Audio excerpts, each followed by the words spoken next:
A significant development that took place in South Vietnam after the war was the mass migration of people overseas.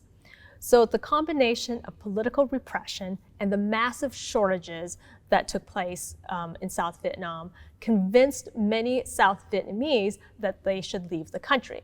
Now, the government made it illegal for them to leave, but many fled anyways.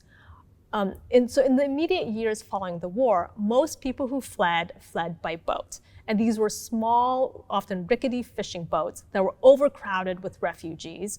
Not all of these vessels were seaworthy.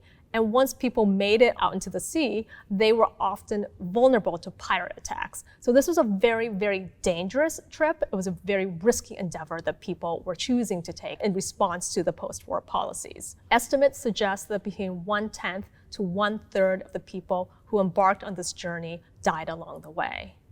Those who were lucky enough to survive were picked up by foreign ships in international waters, and they were brought to refugee camps in various countries in Southeast Asia as well as Hong Kong. And there, these refugees would wait in the camps and hope that a foreign country would accept them as legal migrants.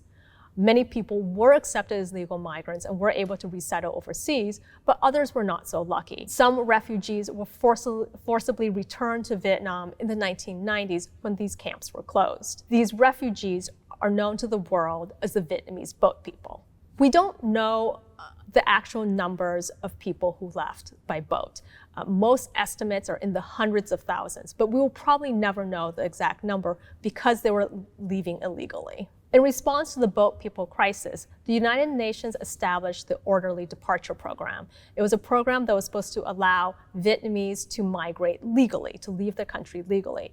The way this program worked is that Vietnamese would apply or would submit the applications while still in Vietnam, and they would not leave the country until a host country had accepted them for legal migration.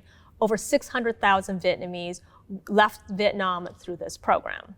So during the post-war years, we see this mass migration of Vietnamese overseas, whether people who fled by boat or whether people who migrated through the Orderly Departure Program. Most of these refugees were settled in the United States, as well as Canada, France, and Australia.